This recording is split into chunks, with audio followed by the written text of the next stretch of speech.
Welcome back to another episode of Maritimes and Beyond for ACORN Canada Radio, where justice meets radio. I'm your host, Nichola Taylor. Today, I'm talking to someone who was born and raised in an activist family fighting injustice and striving to create a feminist and just world for all. She was a founding member of the Regroupement Féministe de Nouveau-Brunswick and served as its chair.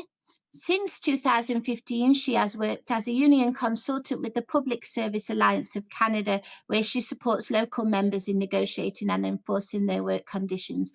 Today, I'm talking to the chair of the Coalition for Pay Equity. Please welcome Raphaëlle Valay-Nadeau. Thank you very much for joining me today. Thank you very much for inviting us.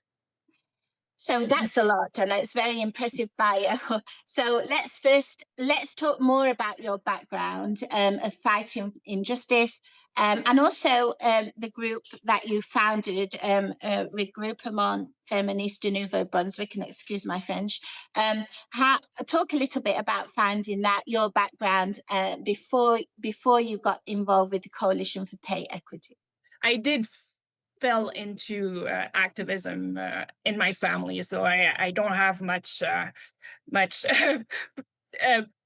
agenda in it, right? It was just the way we were brought up. My parents have always been very much active, both in the feminist and social justice movements. So I guess it was my path was a bit drawn for me.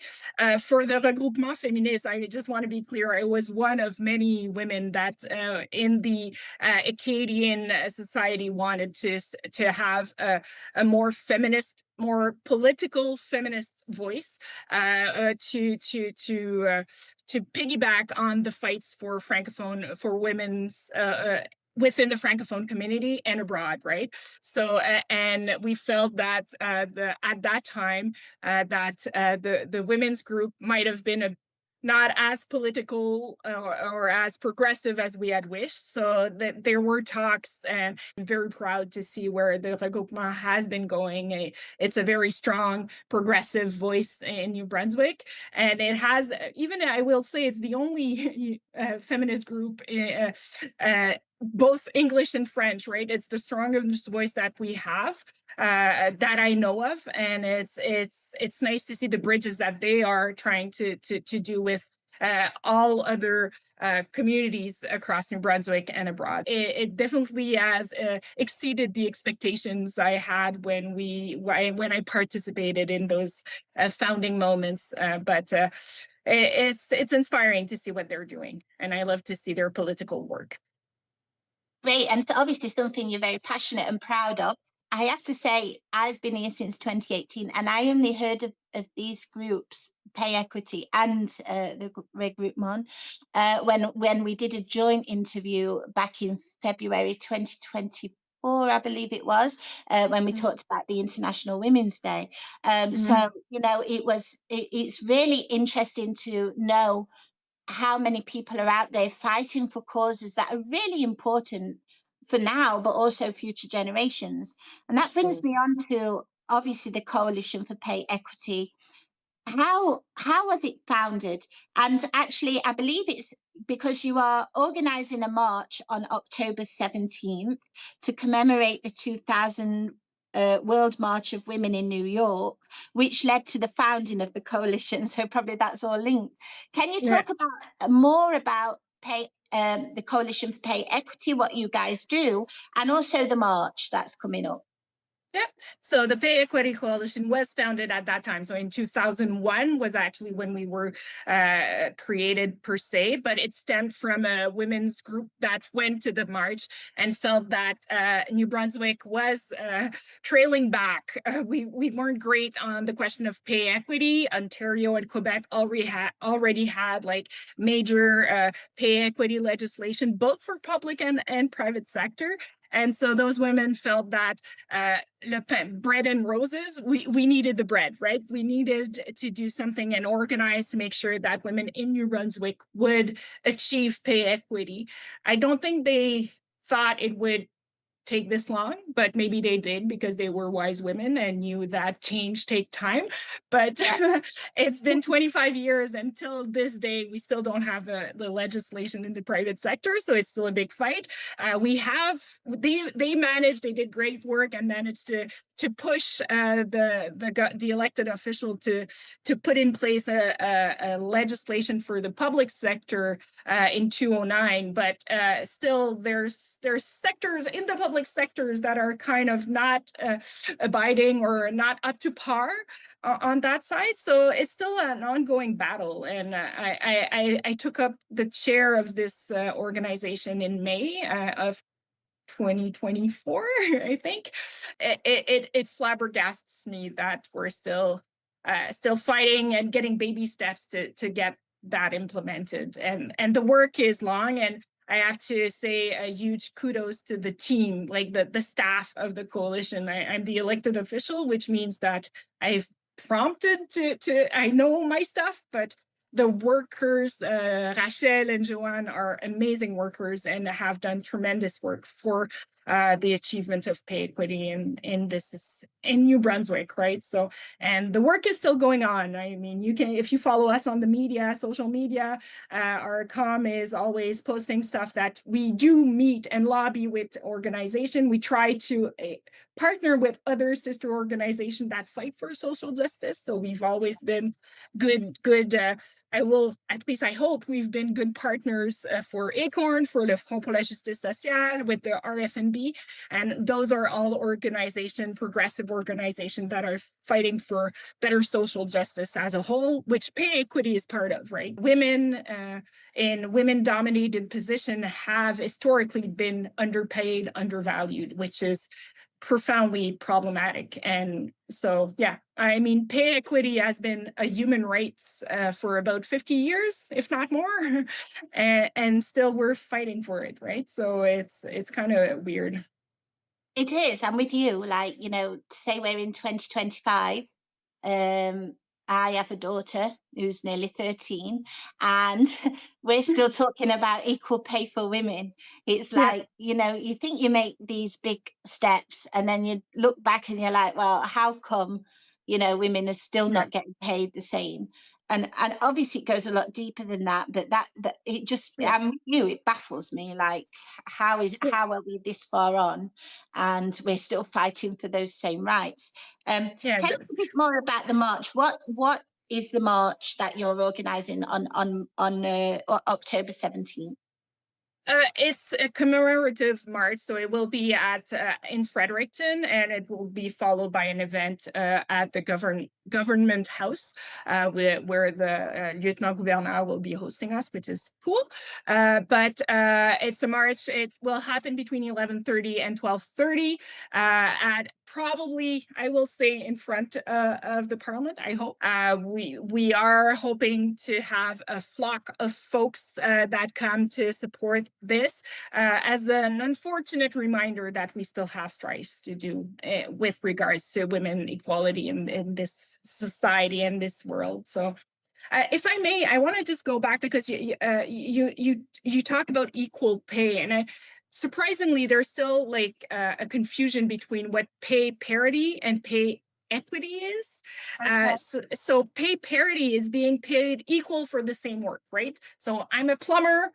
Whether I'm a man or a male, a female, I'm paid the same salary. That's entrenched into law forever. Like it has been, and it's supposed to be respected, right? Pay equity is when folks in different types of jobs, so women-dominated jobs, so we can think about the care sector mostly, and male-dominated jobs, so trades maybe. So we have those types of jobs that are dominated by one of the genders, and to compare jobs of similar value and see if they're paid equally. And that's what's missing right now. So for example, a janitor in a school might be paid more, it's male dominated, than the person that works in the kitchen. But if we Okay. assess their value, the job of their value based on four competence, so the competence, the skills, the responsibility, on four very clear criteria, if we evaluate both of those positions, we can say, well, they actually should be paid the same. There's no reason for the person working in the kitchen, which is female dominated, to be paid $5 less than the janitor. Their overall job evaluation brings them to the same value of the salary that they should get. Pay equality, parity should not even be a question, right? Right? Right. We should be paid equally. And so the gender gap is multifaceted though, right? It's not just the male female, but there is also marginalized groups that are losing track on that. So it's a pay gap is huge and multifaceted, but pay equity is really the value of the job. When we assess the job, the values are the same, they should be paid the same. Right. So I'm glad you raised that because I think lots of people may not understand that. So that's really quite interesting. And actually, yeah, it's just as important, right? Yeah. Like, I come from the UK and I actually still think that even the pay, as in paying the same for the job, may not be law there. I'd have to check that because, I don't know. It's all, but that's really interesting that you clarified that because I think there would be a lot of people who weren't sure, and that's really interesting to know. And when you look at these kind of things, it's still very, very important because you're more or less saying, like you said, one gender dominated role is not as valuable as the other, Yeah. which is not, which is rubbish, right? To be Yeah, frank. it is. And yeah, okay. So thank you so much for clarifying that, and I'm glad we did get that point out there because I didn't even think to ask the difference. Mhm. Thank Right. you. Um, Actually, then we'll move on to what you're doing. Obviously, you are. So I'm assuming this is all federally, but please provincially, but please let me know if it's not. So currently, you are focused on two government commitments, and let's separate them. So I'll ask you first about what is the pay transparency legislation that is planned for this fall. Yeah. So is that provincial or is it federal, or and what more about? Obviously, more about that. Yeah, the coalition is a provincial organization, so we mostly work with our New provincial government counterparts, right? On that, we are linked with nationally and federal organization, but our focus is provincially. So the transparency legislation is with regards to the New Brunswick government, and it's basically there is a secrecy right now surrounding salaries, right?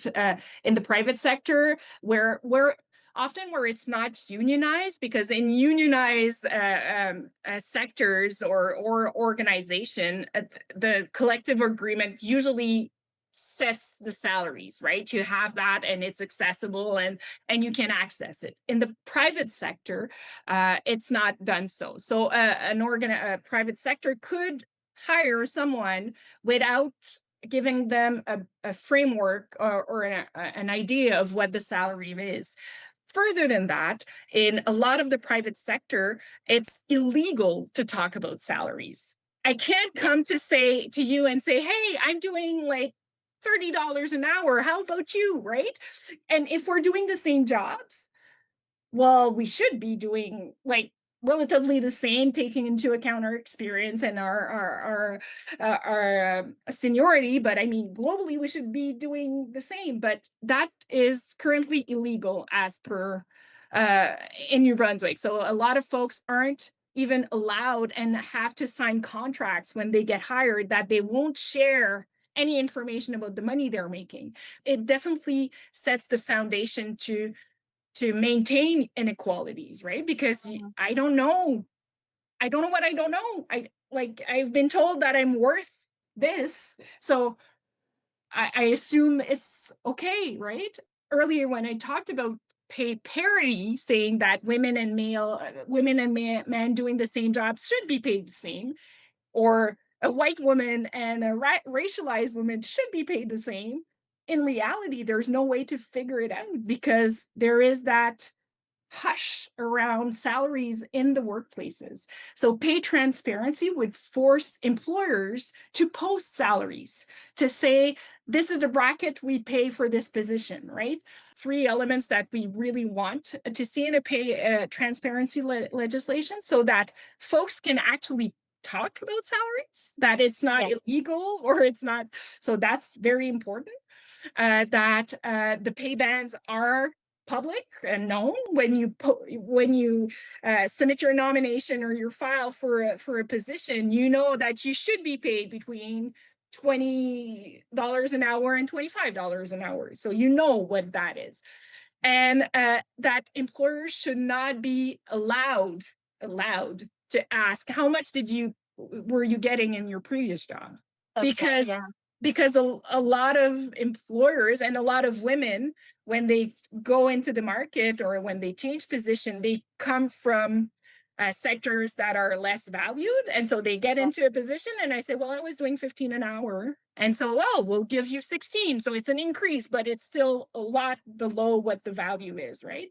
So we Yeah. want those three elements to be clearly established in the Pay Transparency Act, and to be very clear, for the coalition and for me personally, the transparency legislation is just a baby step, right? Because the pay transparency reveals the wage gap, but the pay equity legislation forces to resolve it, right?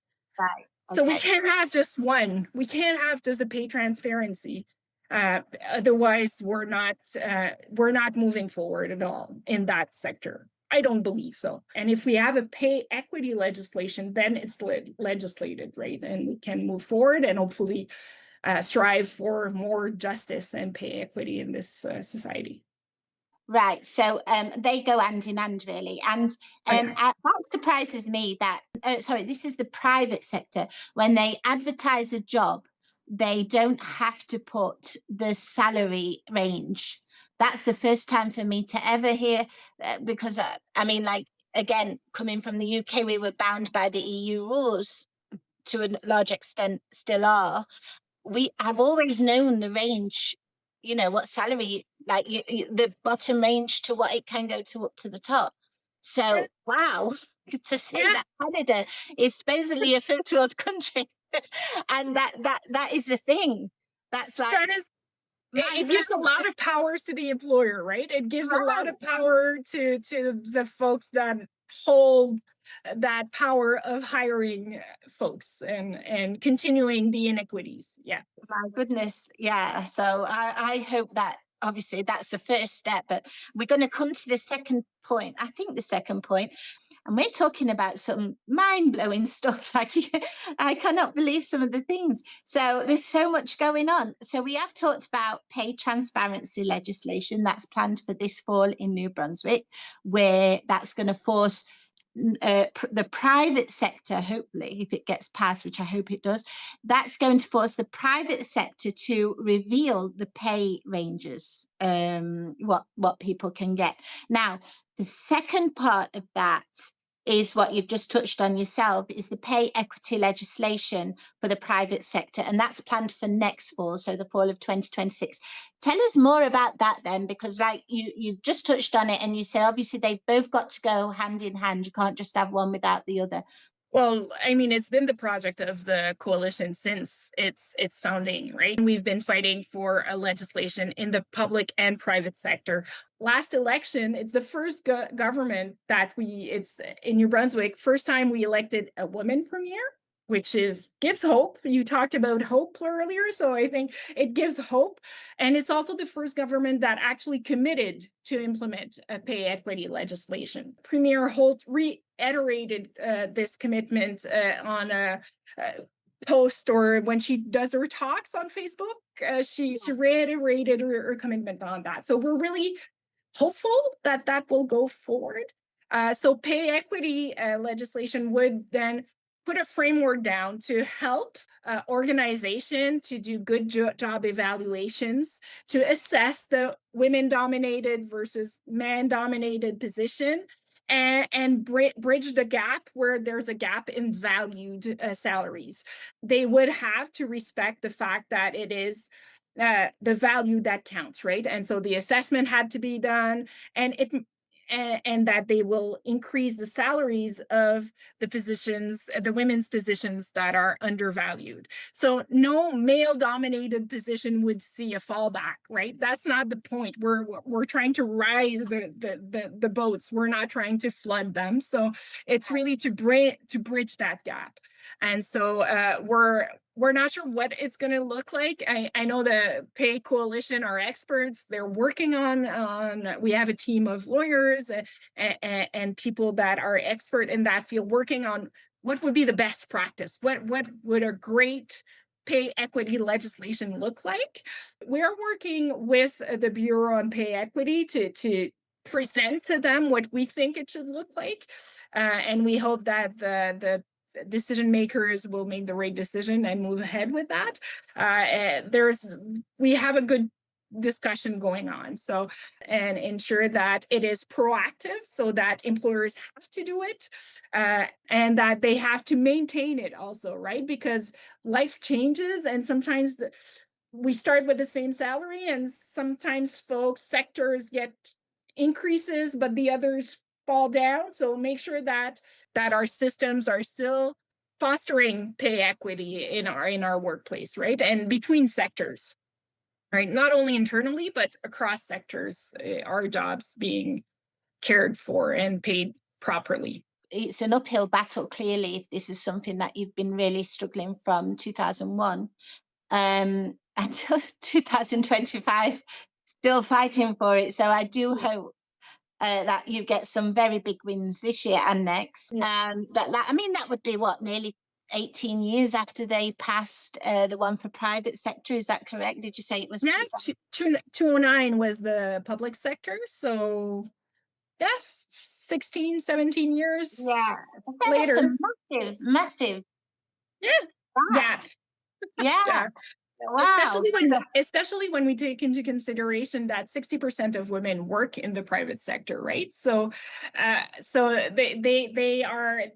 demographic makes them even more vulnerable because they're not covered by the public sector legislation, but it's done on the backs of the people that work in the female dominated sector. So it's problematic. It is very, yeah. Now, I want to also move on now to the projects that you are working on right now, Mm. and talk a bit more about those as well. So first, let's talk about this then. Promoting and advancing pay equity in municipalities. What do you mean with that? For some reason that I personally don't understand, the municipalities weren't covered by the public pay equity legislation. So they didn't have to implement pay equity within their own structures. Maybe it's because they were so small, and maybe it's because up till a few years ago, a lot of our communities weren't even municipalities, right? They didn't have the local government aspect to it.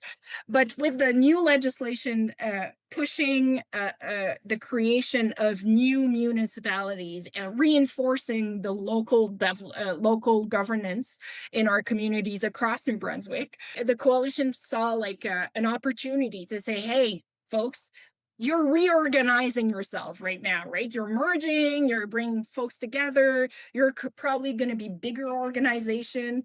We are fighting for pay equity across sectors. So we're here to try to help you try to think of it with this reorganization of local governance. How can we make sure that we implement pay equity while we're doing it? So it's been a project, 3 years project. It's been on the move, I will say, for a year or so, and we're working with municipalities to help them see how it would work for them within their realities to assess the job, to do a job evaluation, to create those classification, and to ensure that jobs that are male dominated versus female dominated. So in a municipality, the people that work outside and do the snowplow and the garbage, they're usually male dominated, while the administrative side is female dominated. So in those sectors or organization, make sure that they have reach, or they aim to reach pay equity within that. So we're supporting them. We're raising the red flag, saying we want you to take this into account because it's coming, right? We now have a government that has committed to pay equity for the private sector. So we're expecting that municipalities will have that, they will have to be somewhere. So Yeah. it's coming. So we're trying to give them the encouragement, the knowledge, and the support where we can to help them do that jump and create pay equity within those cities and new municipalities. Okay, and also another thing you're working on is improving wages and work conditions in the non-profit sector. Yeah. Tell us more about that. Well, the coalition has been already involved in the care sector, the question of pay equity for the care sector, because it is probably one of the most evident space where women are working and are, I will say the word, being a bit exploited. And so we have used care sector workers as our assessment tool, or to do the first work there. We wanted them to get paid better because it is a fundamental aspect of our society. It did work, right? One of the commitments of the current government is the care sector will have pay equity, right? So that did work. And so, but we broaden it to the nonprofit sector because, again, nonprofit is care most of the time, and it's, again, female dominated. It's a sector that is usually government funded, arm's length or government funded, and the working condition of the folks that work in the community sector are intense. It's a lot of long hours, a lot of emotional giving and caring, and a lot of work for very precarious working condition. So we wanted to see in that sector what were the needs, and how, as the Pay Coalition, we could support community nonprofit organization to implement pay equity where possible, and how does that fit into budgets that are not funded properly by various government, or based on donations, which we can't really account for. We don't know how they work, so we don't know how to work that. So to see realistically working with the folks from the ground to see how pay equity fits into that, and how do we improve those working conditions. The best people to talk about that would probably be the project officers that work on that project. But there will be a survey actually that will come out in soon, it says, about the information we gather through some of the learning circles that happen with community sector workers. And there will be more learning circles where we want to hear from folks that work in the sector about pay equity and social justice and all that stuff. People who work in the care sector, they do work very long, arduous hours, and often it can be looked as a thankless job, even though it's not, because I mean, obviously you're caring for other people and so on. But I often think they do. Apart from obviously when COVID happens and everyone's praising them and all this, that, and the other, as soon as that ended, it was Yeah. like dust them under the carpet again, and Yeah. forget about such people. So I'm really Yeah. happy to see that you guys are really working with them to try and improve, because I think that's global as well. Like the work conditions, especially for people in work in the care sector, can be some of the worst conditions and some of the very difficult conditions as well. So it's really positive, I think, that you're taking on that and helping people feel valued for a job that not many people, let's face it, would happily do, because it is Yeah, a very difficult job. it So, is. Yeah. and the other thing I see is as well is that you're building Indigenous partnerships for pay equity. What's that? Tell us more about that. Well, the federal legislation on pay equity, in theory, applies to Indigenous communities, right? With band councils and the people that are hired within those structures. But because of their autonomy and their independence and their right to manage their structures independently. The government has not forced them yet to do it, when we hope it won't be a forcing to do it. But so we felt that doing the work with, again, people from the ground, women in indigenous communities, to talk to them about pay equity, right? To see what their take on it and how do they think that it should be applied within their communities, was a step to move to pay equity across sectors and for our whole, the people in Canada and New Brunswick as a whole, right? So to ensure that women in all communities get access to pay equity, we wanted to have that discussion with the women, and to make sure that they had the information and maybe the knowledge to lobby for themselves during the implementation process. So there has been a great partnership with Indigenous women. They are the lead. We're really supporting them and following their lead. But the Indigenous communities weren't patriarchal as much before colonization. So they had a recognition of all the roles, of all the relations within their communities. And so it wasn't as a big jump for them to understand what pay equity meant. Our hope is that they'll take that ball and run with it and do what they need to do to improve their pay equity issues within their own communities. And we'll always be there if they need us to support. Now, all what we've discussed, obviously, we're living in very difficult times cost-wise. Like, we're living in a affordability crisis. Everything's on the rise, from housing to food poverty, people having lower wages. I mean, I think New Brunswick is one of the lowest, if not the lowest, for minimum wage in the country. It feels like we are back in the dark ages almost. However, we've touched upon this as well. With the current political landscape, let's talk probably provincial more than federal, because as you said, you're a provincial group. Mm-hmm. You see some changes, clearly. You've talked about those, and this is the first government that wants to implement pay equity. Susan Holt is talking a lot about it. What changes, apart from what you've talked about, what else do you see, or what hope do you have in this current government to bridge that massive gap and divide that we're seeing right now, and that will benefit people not just short term but long term, like for our kids, for our daughters? How do you see that? Do you see that this is those first steps in 2025? It's ridiculous to say, but do you see those steps as leading on to something much bigger and a more equalized society, where women are not seen as vulnerable, not because of women themselves, but because of the circumstances that they find themselves in?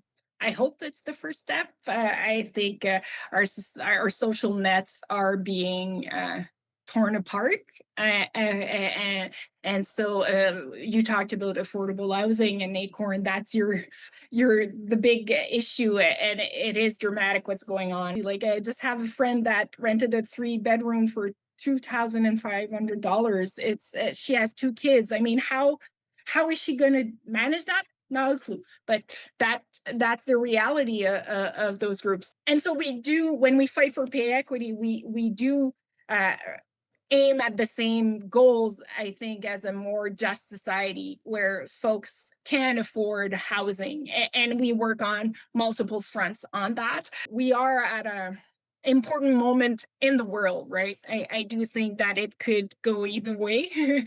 I try it because of the work we do.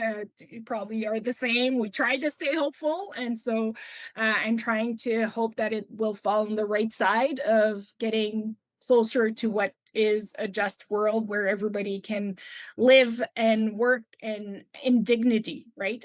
And have what they need to evolve and grow and have shelter and in peace. And I'm not sure where it's going to go. I want to be hopeful.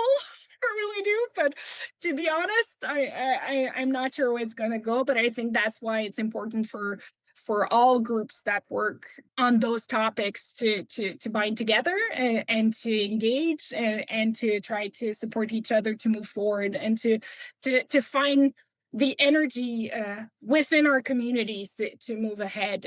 And I think that's the hard piece, because when you're pushed down and that you have to that you're worried about putting food on the table or getting a shelter, it's not easy to be an activist, right? And you have other priorities. But I think that the folks for whom and with whom we want to work, they're there, and they will show up when it's time. And I hope that the elected official and the powers that be will figure it out and do what's right to create a juster, is that a word? A more just society, I guess. I think though, I mean, you said you're a small, but I think your part is very huge, even if Mm, you only see it as small. Because again, I have a daughter, and she's nearly 13. So in a matter of years, she's going to be going out there, doing her mhm, own thing, working, creating her own life, however that may take her. So I think the work that you guys do is incredibly important and inspiring for young women, young girls, because if it's not for groups like you and regroupement de feministe, I hope I've said that right, you know, they will still be stuck in a world that maybe our mothers or even grandmothers were stuck in. Now we've come forward as our generation, but we want to see their generation go, you know, be up there and take it, you know, not having to fight for the things that you're now fighting for and that you're now yeah, talking about. So I think it's as a woman and also as a mother to a daughter, I feel it's so important that you're taking on these challenges and you're trying to make it a fair place for all. And like you said earlier, it's not taking anything away from the male dominated society. It's not about that, but it's making sure that the women or the female dominated societies are just as valued and they have dignity and pride, because women do, in the jobs that they're doing. And I feel that's so important, and I'm just really glad that you've explained all that today, because yeah, I often think women do feel it yeah, just feels like we're always a bit behind the men. So I feel like it's so vital, the work that you're doing. And I'm really happy that you've talked about it and explained, you know, the good stuff.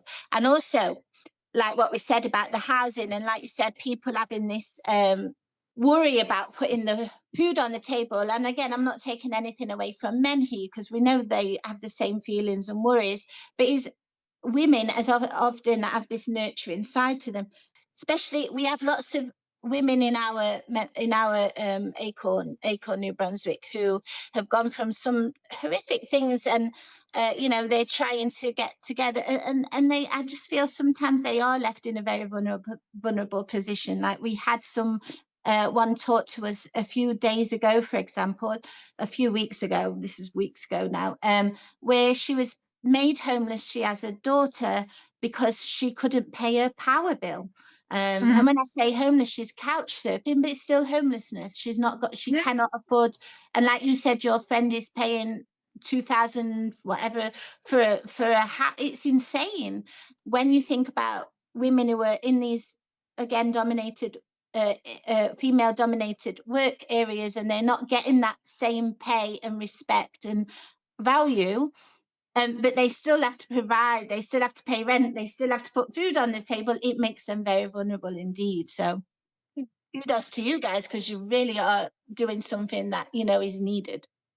thank you. But to be clear, it's good for everyone. Those jobs in the care sectors or in the female dominated sectors are essential, right? And there are men and non binary and people that work there that contribute massively to our society. So when we bring those people up, they are part of our community. So it's not just good for women, right? And I think that's, I'm hoping even today, often when we are in feminist groups or fighting for pay equity, there's a lot of women there, but it's good for families, it's good for humans, it's good for everyone, right? So it's good for our communities to bring that fight, and to live in a fairer society is better for everyone.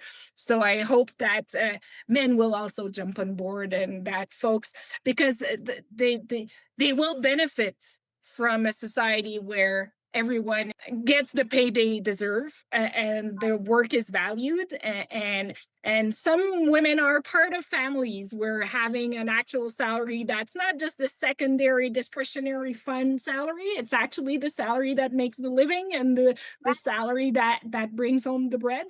And I Yeah. think that's the shift that's still not completely there. And I think that we have a lot of work to do. And unfortunately, yes, we've made great strides, but as we've seen in the state, they can be taken away very fast if we Oh, don't, yeah.